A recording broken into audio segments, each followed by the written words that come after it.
We're very happy to be part of Design Philadelphia and very happy to welcome our guests to our session today at 1:30. Today's session is on entrepreneurship. And so we are so excited to welcome this brilliant entrepreneurial panel to our session.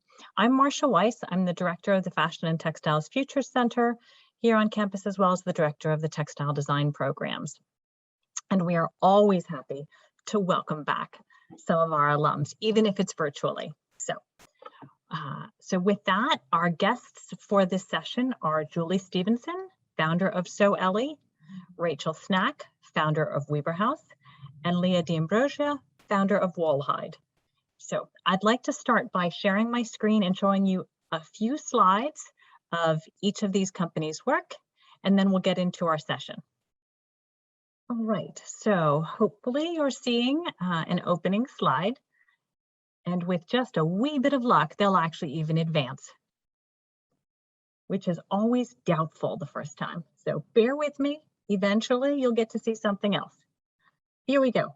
So we're showing you a few slides of the work of Leah's company. First, we'll learn more about this beautiful fashion apparel momentarily. And I also encourage all of our guests to check out these websites. It was very difficult selecting just a few images to share.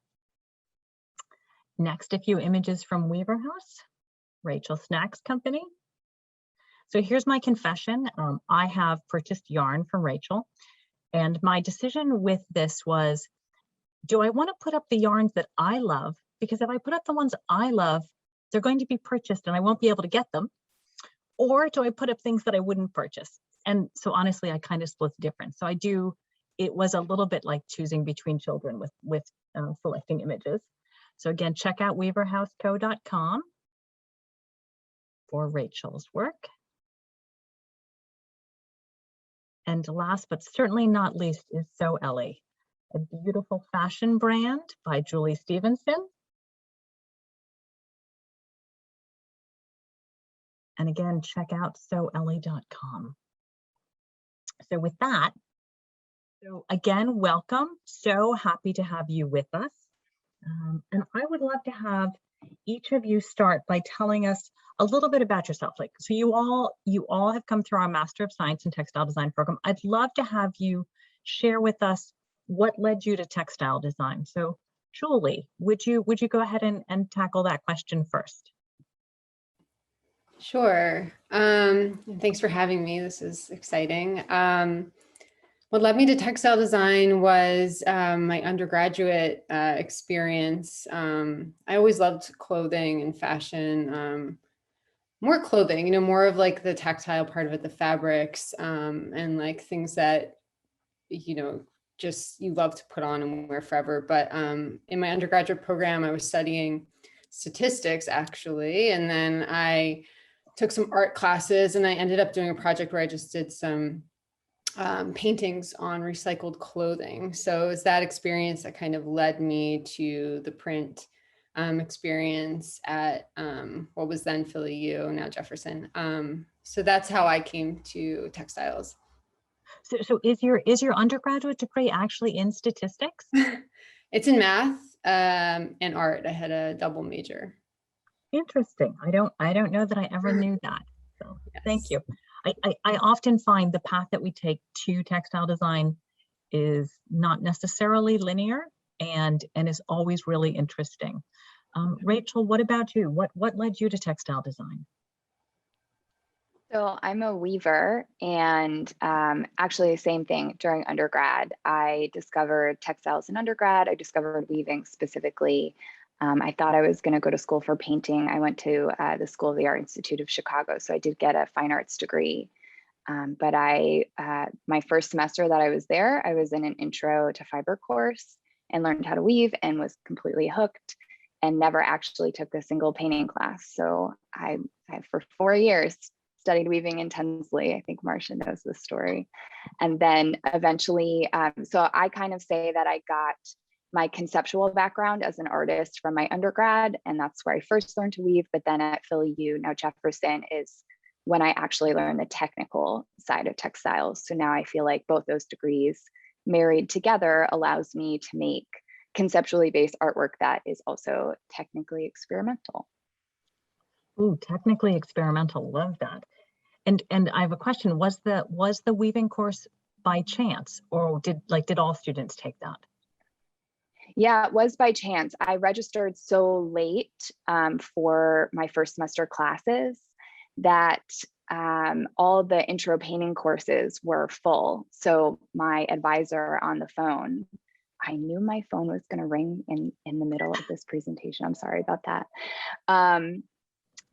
My advisor over the phone, they pointed me to Intro to Fibers course, and I kind of went kicking and screaming, but now I'm really grateful that I did. Yeah. I do love how fate has a hand in what we do and how things come about. It was total fate that one person changed my entire career, and I never met them in person. It was all over the phone, which is crazy to think about. Oh, that's amazing. Thank you. Leah, what about you? What brought you to textile design?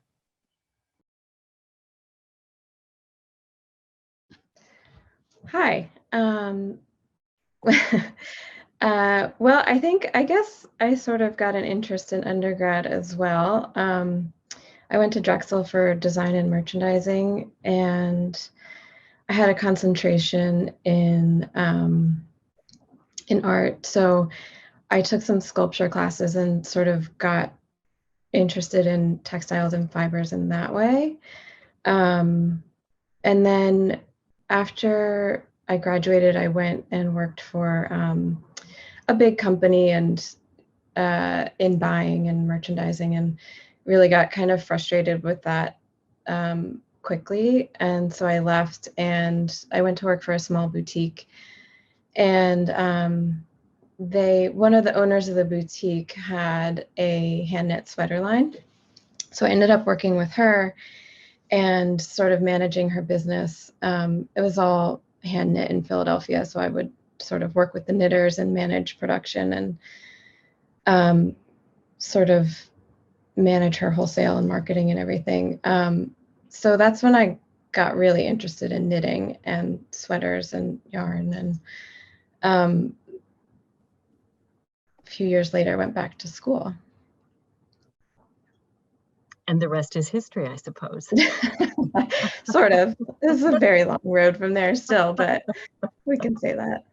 Well, that actually leads kind of brilliantly into my next question for all of you. And Leah, maybe you would speak to it first. So could you tell us about what your career path has been from school to starting your own business?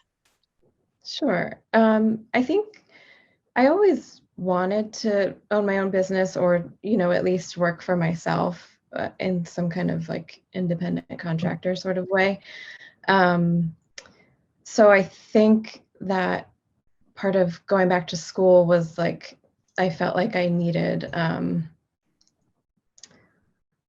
design and merchandising. I had sort of this broad education of, a little bit of this and a little bit of business, a little bit of design. And so I think going back to school for textile design, I felt like I really needed to like hone in on something. Mm-hmm. And so that's what drew me to the program here. And then after that, I worked at a couple of jobs.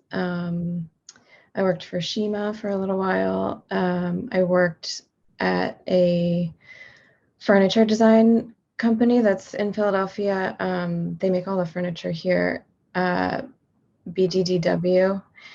And they had bought a knitting machine and were trying to make blankets and, some knit accessories. So I was kind of like knit designer / knitting machine technician. And I also then went back to what was then Philly U and taught some classes there, and sort of all along the way was, making things on the side and trying to figure out, what this business would be, selling things at, craft markets, or trying to sell things at local stores on consignment.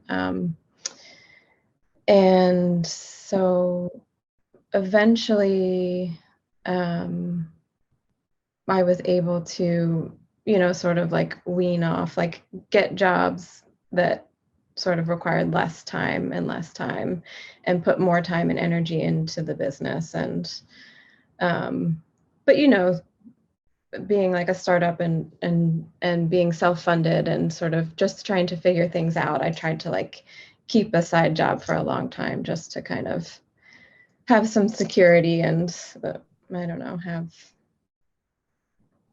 you just never know if you can hope and like think you have it all planned, but you never really know what's going to happen. I think that's an excellent point that you essentially eased into the business, if you will. I'm putting words in your mouth here, but that you kept a side gig going, which meant essentially that you worked 2 full jobs, truly, because I imagine that starting your own business is a very, very time-consuming initiative, time-consuming venture. So yes, yeah, but it was something that I really wanted and really enjoyed, so it was worth the time and worth the the extra late night hours and all of that. it was the place perhaps where your passion lived. Yeah, exactly. And Julie, what about you? What did you do when you left school? Like, what was that path from then to now having your own business? Well, I left school, Philly U, and I immediately moved to New York City. The timing worked out really well. My boyfriend, now husband, was starting architecture school. So we kind of moved together, and it was in 2008. So reflecting on it, it was like, the peak of the recession. So it was an interesting time to move to New York. First jobs that I had were freelance jobs. I worked for Coach. I then worked for a sleepwear brand. It was always printmaking, print and pattern. And then I worked for Ralph Lauren for a little bit. And then I finally arrived at my previous job, where I was for about a little over 10 years. And I started as a print designer and just kind of kept working my way through the company. And eventually I became the vice president of brand concepts. And I worked with several designers and heads of brands in developing their seasonal concepts, print and pattern and trend and, fabric direction. And one of the brands that I worked on was Isaac Mizrahi, and he was just like he has a brilliant mind, and it was really kind of fun to be a part of the conversations with him in terms of design. And he would just sit there and sketch these things really quickly, and in the end there was like a stack of these beautiful inspirational drawings, which to me, like that process of design was really interesting. So like the conceptual part of it, and that's where I was for 10 years. And then the pandemic hit. I mean, I was already there. I should say I was there for 10 years. So I was already like, starting to think of what's next. I've always wanted to, very similar to Leah, like, at least be my own boss, and to create something that really felt like it was mine. I think working in the corporate world as a creative, sometimes you feel like your ideas really don't get to the point that you want them to get to, because you're working with, so many other people and so many filters. So it's nice to have an opportunity to just create something and be able to take full responsibility for it. And if it works, it works. And if it doesn't, it doesn't, but it's still, it's coming from you. Right. And so that's, at the start of the pandemic, I had already started making a couple samples. I knew I wanted to kind of do something. And then when the pandemic hit, I found myself in a place where I really needed to make a decision on what I wanted to do next. I was home with 3 kids and trying to manage a really demanding job, and one thing led to another, and I just took a leap and started So Elly. I love that idea that this challenging year and a half of the pandemic is part of what prompted you to take that leap of faith. Yeah. I don't think I mean, I probably would still be at, the same company wondering, what I was going to do next. So it certainly pushed me to make some decisions that I may not have otherwise. And at the same time, it also gave me the opportunity to do something. I was home. Part of it was I was home and I was able to manage, everything on my own. And we're in certain ways that people may have been limited because they were so used to being able to get out and do things and manage their business in a certain way. I only knew how to do it from like the perspective of, being in a very contained situation. So it was interesting. Yeah. We're gonna come back to that. I've got some. Sorry, I went off around track there. No, that's gonna lead into some questions that we'll come to. So Rachel, what about you? What was your path from grad school to starting your business? Well, so right before I came to grad school, I did an artist residency in Peru. So I was down there. And when I came back, that's actually when I technically started Weaver House. I got the domain name, I incorporated, I Instagram, all of that stuff. And then probably a month later, got the offer from Philadelphia University to come to grad school. And so it was a pivotal moment then to say, like, am I going to go full steam into this business or am I going to go to grad school? And I ended up choosing grad school. So I kind of had the brand in the background. I called it a passion project. I was like weaving a few textiles and client work and doing it very lightly throughout grad school. And then after graduate school, I took a job at Harrisville Designs, which is a yarn company, loom company. They have a spinning mill up in New Hampshire. So they spin their own wool yarn. And so I became their creative director. And I went up there and essentially learned how to run a mid-sized business, and quickly also learned that I really wanted to do my own thing and I wanted to be my own boss. And so I was there for a little bit over a year. And then I left that job and started Weaver House full time. And when I did that, I actually moved into the basement of my brother and sister-in-law's house. And that's where Weaver House started. And I like to say that just because I think sometimes people think it's really glamorous to start your own business. And if you're going to do it without any capital or any funding, I really didn't want to take out a loan. And I really just started with a very small amount of money and very slowly, well, what felt slow in the beginning, but now looking back is not actually that slow, started to grow the business. And maybe about, I think 7 or 8 months after that is when I actually signed a lease in the space that I am now in Philadelphia. So I have a shop in South Philly. I have a yarn store and a weaving school. And so I signed this lease and moved to Philly, back to Philly, and opened the Weaver House Yarn Shop and Weaving School, and have been here for about 2 years. Actually, September was like our 2-year anniversary, and massively grew during the pandemic. We grew 300% during the pandemic. So the pandemic was a weird blessing in disguise because everyone was staying at home, wanting to be creative, needing to weave, needing yarn. And so our e-commerce business, I mean, the 5-year financial plan I had, we blew through it within like the first 3 months of the pandemic, and just have kept growing and growing. And I keep waiting for the ball to drop, and it hasn't. So I think that people are hooked on weaving and they're really excited about it, and the yarns that we sell. And so that community has just continued to grow. But I think a key to the success of the growth also was that I had that brand for many years before actually starting full time. And so when I started the business full time, it was like all these people had already been following me for a really long time, and then were very excited to support me when I decided to do that. So I think that was part of why it ended up working. That's fantastic and amazing that the business grew like that. So tell us a little bit more about your business, Rachel. Is it just yarn? I know you said it's yarn and weaving school. Is it only for weaving? So tell us more about it. So it's definitely geared towards weavers because I am a weaver and that's what I'm passionate about.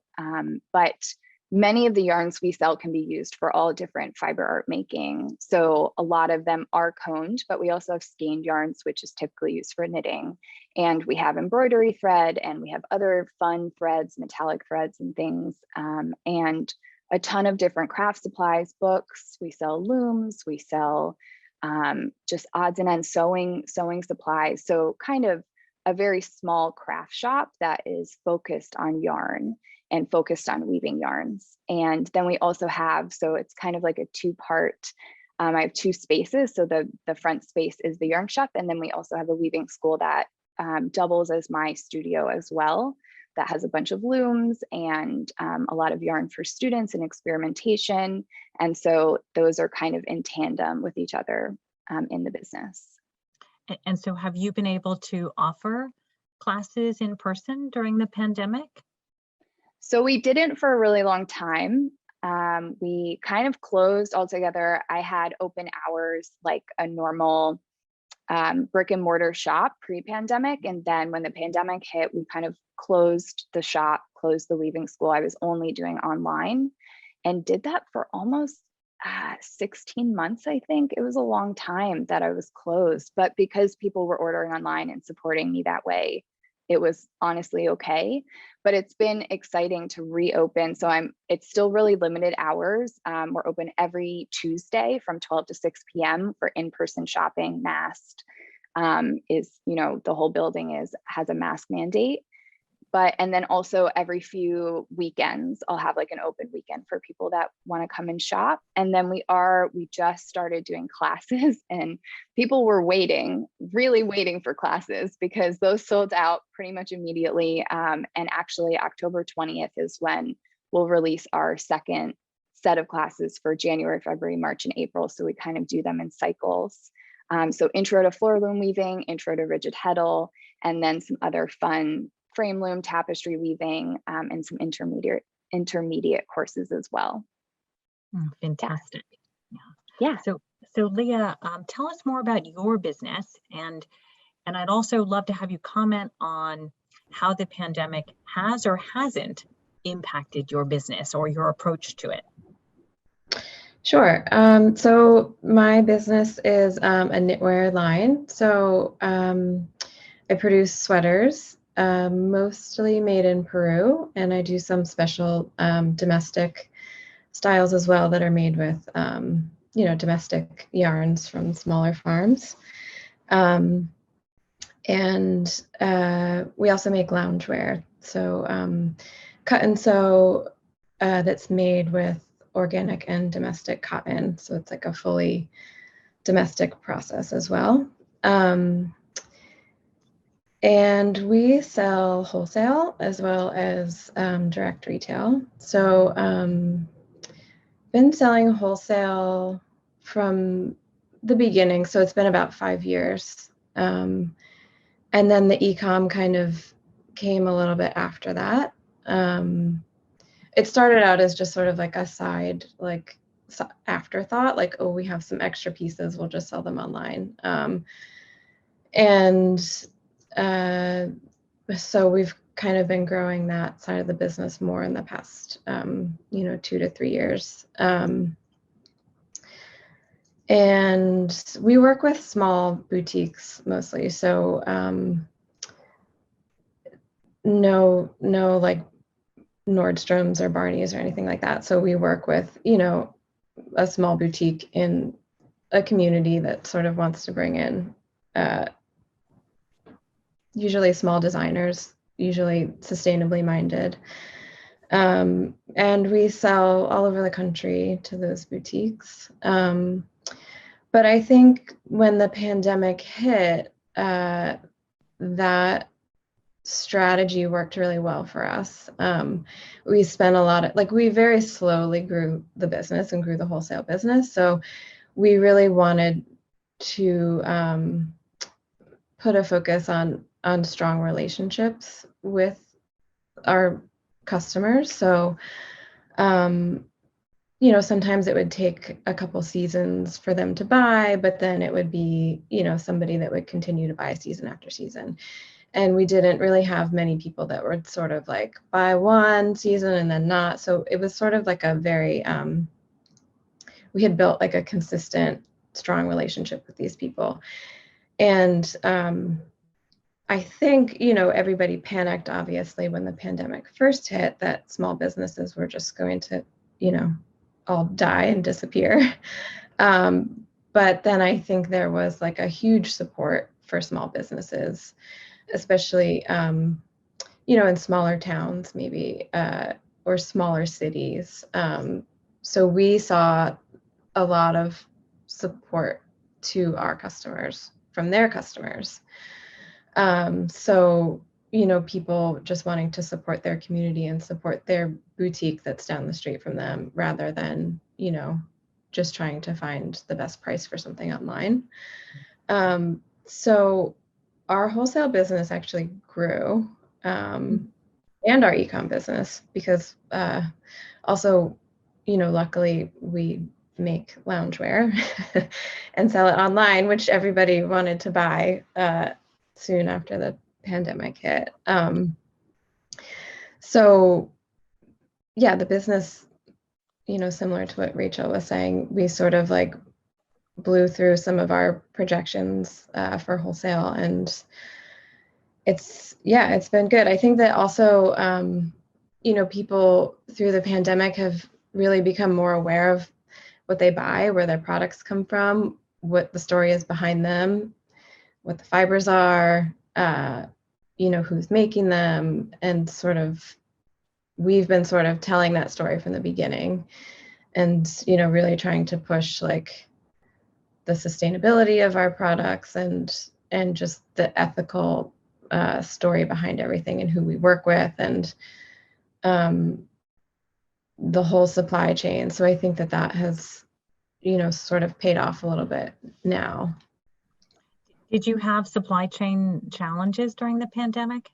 Like we know we hear so many stories about the broken supply chain. So did that impact your business in some way? Huge. Yeah, it's been really, I mean, it's still a huge, I actually just got like a very devastating email that something that was, you know, one of these domestic sweaters that was supposed to be available now, shipping to customers, like the yarn isn't even finished. And then the factory is backed up because everybody's yarn is delayed. So I don't even know if we can make it at this point. But we're just seeing it across the board. So in Peru, there's a lot of backups with yarn supply, and domestic too. I mean, the fabric that we buy, they said that there's been a huge resurgence in people trying to make things domestically. So they can't keep up with the demand. There's also, you know, the textile industry in the US is very fragile, and, you know, it's gone through, it went through everybody leaving and producing overseas, and it was sort of a dying industry in the US for a while. And then I think it was like slowly starting to come back. And then all of a sudden there's just this huge demand for it. And there aren't enough people to work those jobs. People don't know how to use that equipment. So I think it's a problem that's gonna, you know, last for a while, unfortunately. But yeah, we've seen a lot of delays, and it's very challenging, but luckily people are pretty understanding about it. Well, I think everybody, you can't escape the news about it. You know, anyone who doesn't know that the supply chain is broken is somehow living without any kind of connection to anything. So yeah, but right. Well, and so Julie, that kind of leads into, you've now started your business during the pandemic, and you said that so essentially this is how you know to run your business, is in kind of in pandemic mode. So tell us a little bit about your business, please. Okay. Well, I started Elly after I actually met my manufacturing partner, who I met right before the pandemic, and she operates a sample making studio and factory in Midtown Manhattan, and she does a lot of work for some higher end brands. And I think when I first met her, she was excited about the idea of Elly because it's more approachable. I think it has more of a simplistic hand. So I think she was excited about kind of leaving all the pleating and the all the more like intricate things, and not leaving, because she still does a lot of it, but having that variation, I think, was exciting to her. And when the pandemic hit, she really struggled to keep her business going, and we would have these ongoing conversations. We just became friends. Like we would call each other and we would have these moments of like, what do I do? And fortunately, she was able to come out of it stronger than ever. She's working with a lot of new brands, but the beginning of my business really started with that relationship, because I felt confident that I had a strong manufacturing partner and someone who was willing to work with a startup and take a risk and help me, which she did in many ways, to find suppliers and pricing that would work for me, and small runs. And so that's been a really great relationship. And then from there, I just started calling people in New York and finding, my button person and, my zipper person. Like I just started making phone calls and introducing myself. And so Elly is really about creating items that are going to last a long time, that are made really well, that are made from fabrics that are thoughtfully sourced. All of my fabrics currently come from Japan and Italy, and some really beautiful fabrics out of Italy. But I have experienced some issues with importing fabric. It was something I didn't know anything about when I started, and have learned a great deal the hard way sometimes. But again, amazing partners in Italy and Japan. My Japanese sourcing partner is incredible, and the things that she finds, and this upcoming collection, most of the cotton is organic. So really, trying to understand from fiber content, what I can do to be sustainable within my means. And some of the fabrics out of Italy, we're working with camel hair, and it's natural colors, hasn't been dyed.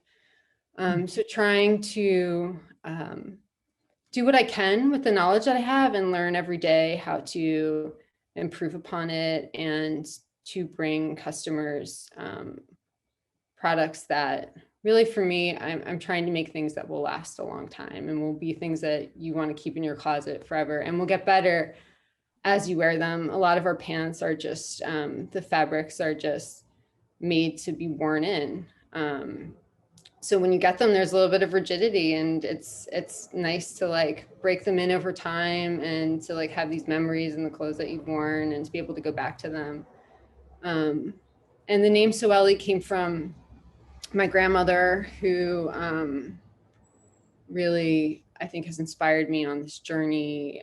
She also had the entrepreneurial spirit and started her own business. And she was just like this really kooky, amazing person. So this is also dedicated to her. And it's amazing to like be able to have that reference as I work through every day, to like, it means something.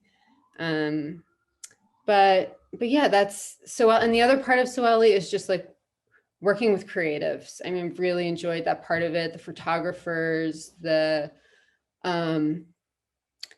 makeup artists, the hair people, the you know, just all of the creative people that I've come across who are just excited to work with the brand and are just like amazing parts of this community. So it's small businesses and creatives in New York really that drive So Elly. Oh, that sounds like a fantastic community that you're working within. Yeah, it really is. I've been And fortunate. or that you're developing, really. So yeah. Thank you.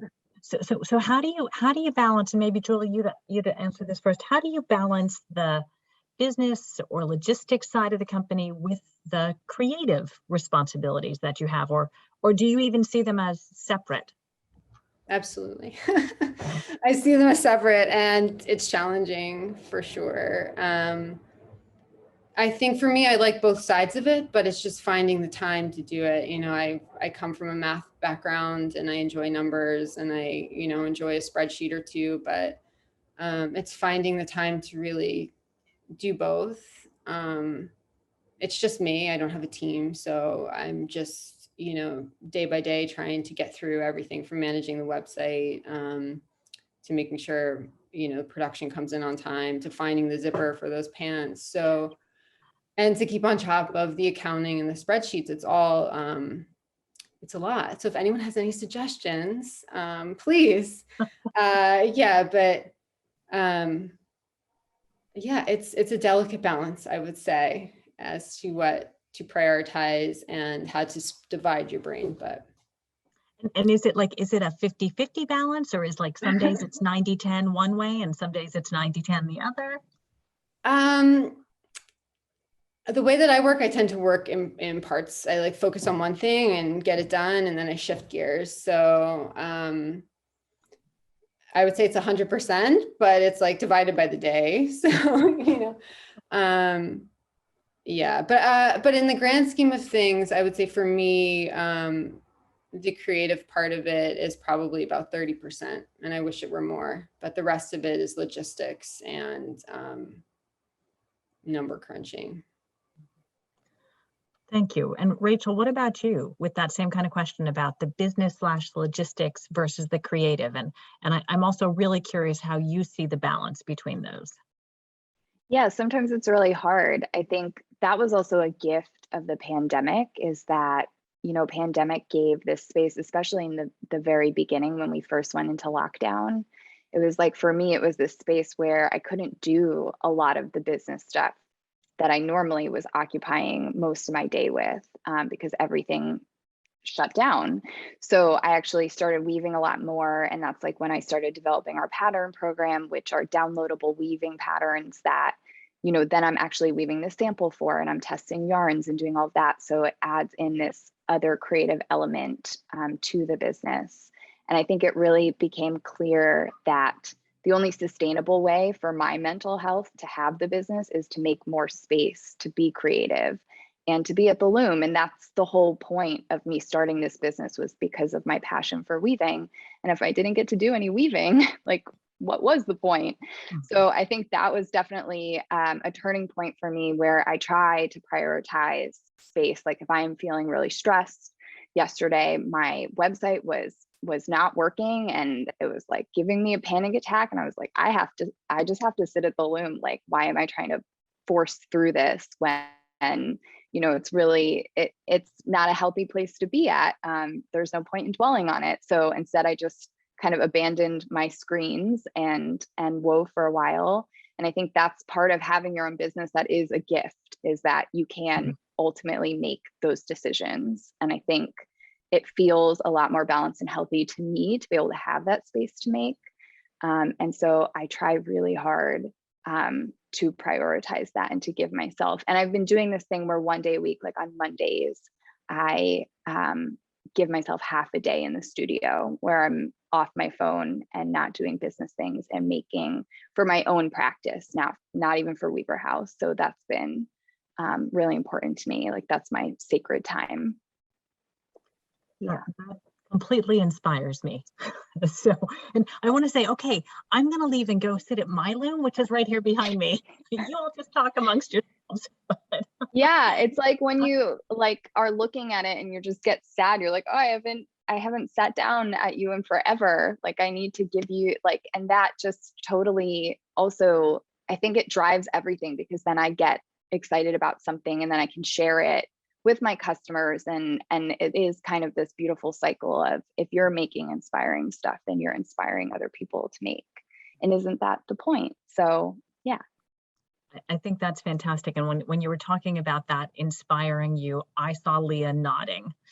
So Leah, how do you balance the creative side, the business side, and retaining that creative sensibility, that creative person that you are? It's really hard. And I was nodding because my knitting machine is right behind me, and I look at it when I come up here, and I just sit at my computer and I kind of look over and think like, oh, you're nice and dusty. But I think, I don't get to knit as much as I would like to. But I think that there are other creative aspects to the business that are also, interesting and challenging, and kind of make you use your brain in a creative way without necessarily being like your specific creative outlet. So, that's really what I like about having my own business, is just,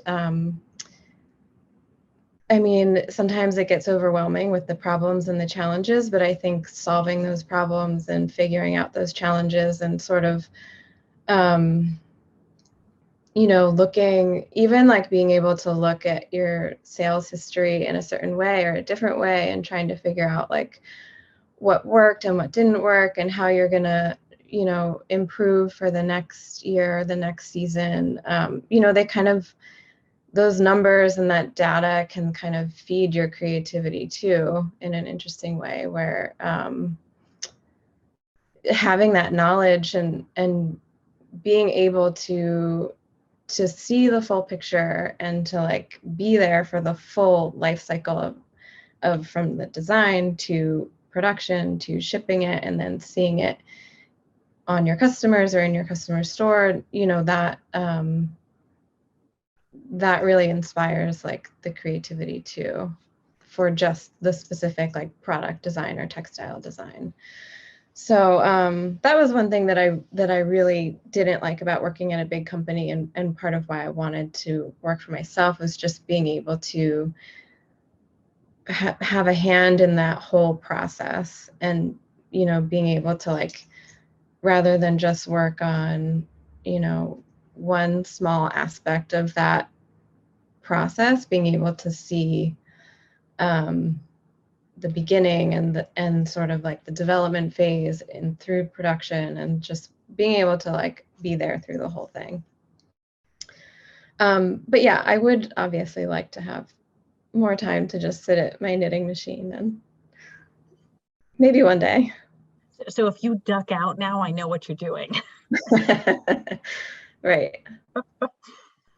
Yeah, sometimes it's a matter of thinking, okay, if I could just have 10 minutes, if I could have half an hour. Yeah. We learned earlier today from Todd Bowles, one of our speakers this morning. What he said was, when you're feeling overwhelmed, make lists. And I think kind of all of us have lots of lists. My lists have lists. And eat chocolate, ideally dark chocolate. So yeah. I'd like to add in, to pursue your creative process, whatever that is, whether it's drawing or painting or weaving or knitting or making or whatever makes you, whether it's gardening, whatever inspires you. So totally. So what do you each know now that you wished you knew when you started your company? What do you know about running a business or starting a business? What do you know now that would be, that you're willing to share with our guests? Do you want me to just continue? Sure. I think that, well, first of all, I wish that I had known how to use a cash flow from the very beginning, a cash flow report. That was something that I figured out how to do, I don't know, a year or two into it, and it was very helpful, and I still something I check every day. But I think I sort of had this idea that like things would like happen quicker than they did. And not that I necessarily, needed that to happen, but I think if I had been able to plan for that, that probably would have put me in a better position. Again, just being self-funded and not really wanting to take big loans or anything like that.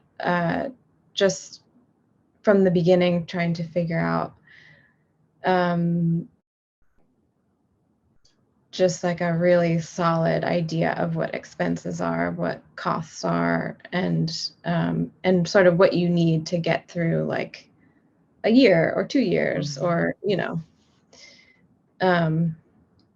it's tough and it's hard when you have no history of like or understanding of what that is. You kind of have to do a lot of guessing, but yeah, financial planning. I think that's a really excellent comment, and I can imagine how incredibly challenging that is when you're starting a business. Rachel, what about you? What do you know now that you wished you knew when you started Weaver House? So, I mean, I think it's a little bit of the same, but I think I put off a lot of back end systems that felt overwhelming to me, like QuickBooks, or even hiring like a bookkeeper or an accountant. And those things just felt like when I get bigger, I will figure that out. And so I was doing everything in Excel, and I was like trying to do my own taxes. Not smart. And quickly, as I began to rapidly grow, then I was really in hot water because it became too much for me to handle, and nothing was organized. And so I ended up I have an amazing bookkeeper now that went back and essentially redid all my books from the beginning. And then I also, set up an accountant, and they communicate. And now all of those systems are in place, so I don't actually have to do any of that. And I also think that's something that as a small business owner, you'll learn, like the things that you need to just take off your plate, and trust that there are reasons why, there are accountants and bookkeepers, and because those are full-time jobs. And if you're trying to run a small business, maybe you shouldn't be also trying to do that. And so I think a lot of those systems of having that help where you're maybe not an expert, and finding, I think the other great thing that I did in the beginning that I would recommend to anyone is find a mentor or a business advisor. That SCORE is a great program. I love to plug them. They have chapters, I think, in every state, and they give you free business advice and legal counsel and anything you can need in the beginning. So they're an organization that helped me incorporate and figure out like how to do all of that in the beginning, and actually find people who know what they're doing, so that you don't have to second guess yourself, and you have all your ducks in a row, and you don't have to be stressed about it. And I think having someone that you can bounce off your ideas and say, this is my plan. Does this sound great? Or am I going to waste a lot of money? And they can kind of either validate you or give you other advice. I think that's definitely was very helpful in the beginning. That's a great tip. Julie, what about you? You've got the newest business of the three of you. And so what do you know today that you wished you'd known 2 years ago? Well, I think everything that Rachel and Leah said, I am definitely experiencing right now. So I'm with both of you on that. The QuickBooks and the cash flow are very important. For me, I learned that contracts are really important, and I tend to be a person who just wants to like, you're a great person, I think you're going to be amazing. I trust you. And not that I've worked with people that aren't great, but contracts are great because it just lays out what the expectations are for you and the other person. And there's no question about it at the end because you worked it out at the beginning. So I've learned that the hard way more than once, but yeah, I would just say contracts are really good, even though sometimes, you think it's an extra step that you don't need to take, but And I also think one thing I've learned is just to make sure that you have support going into it, and whether it's, financial or emotional, or, you need someone to like, go pick something up for you. Like, I just think running your own business is really challenging, and just to make sure that you have people that you can lean on if you need to. Well, I think that's a great advice also, because that really leads into my next and final question for our discussion, because we're almost at an hour already.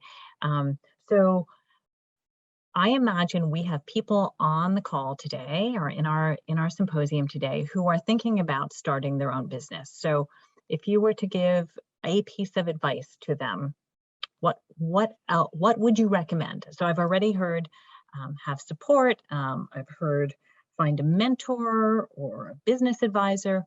What else would you recommend to people considering starting their own business?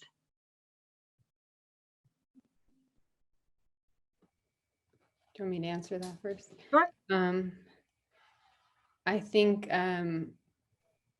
one thing that's helpful is to, when you're feeling like you're struggling, is to like make a list of all the things that you've done right that day and that are positive, and just to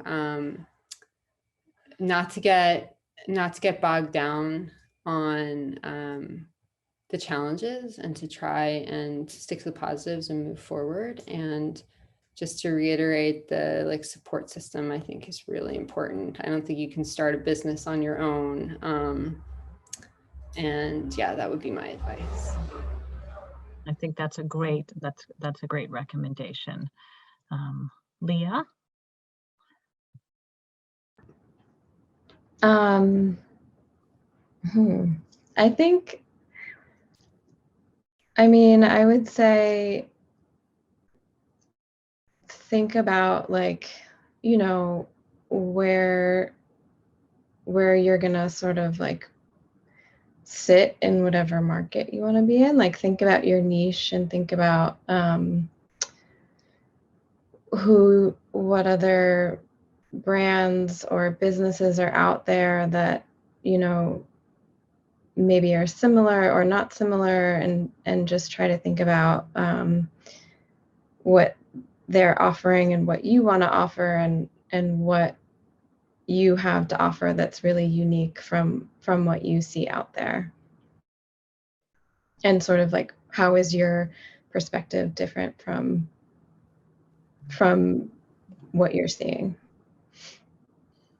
Finding an opportunity is what that sounds like to me. Yeah. And being clear in your narrative as well. Mm-hmm. Great, thank you. And Rachel?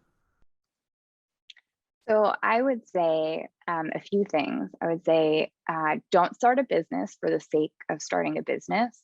Start a business because you're passionate about your idea or what you want to bring to the market or the world, and really articulate what that ethos is, because running a business is way more work than any full-time, even highly demanding job will be. And as long as you're passionate about it, that you feel like you're building something, it's worth it, and it's really rewarding. But if that's something that you're just like, I don't know, if it might not be worth that time commitment to you, if it's something that you're not really passionate about. And then part 2 of that is really decide, like, what does that mean? Like, what is my why? That's a common marketing thing. Like, why are you doing this? And build everything around that. So like for me, for instance, that was, I really care about sustainable natural materials. I like weaving with those yarns, and it's really hard to find those yarns all succinct in a place that's like beautifully curated.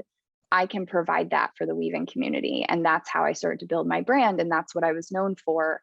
And that's why people come to Weaver House, because they know they're going to find hand spun, fine yarns they're not going to find anywhere else, that are, fair trade, or they're sustainably made, or they're organic. And so I think that's really important. And then the last thing I would say is, along with those systems, is really, really decide what you are good at, and maybe also let go of what you're not good at and hire people to do those things for you. And instead of bogging yourself down with things that you either don't enjoy, that's a key thing, or that maybe you just don't have strength in, then really like seek out, and it doesn't have to be an employee. It can be someone, a gig worker, or someone that you hire as a consultant, or even, you know, an accountant, but figure out what those things are that you don't want to do or you're not that great at. And then also find people that are good at them, and they will help you grow your business ultimately, because that's their strength. So I think that's really important. Fantastic advice. Thank you, all three of you, for sharing your stories with us. Again, I'm going to encourage everybody, please check out the websites, Weaver House, So Elly, and Wallhide. Wonderful businesses, great alums. We're proud to call you our own. And we wish you continued success. Thank you so much. Thank you. Thank you, Marcia. Thanks, Marsha. It's good to see you.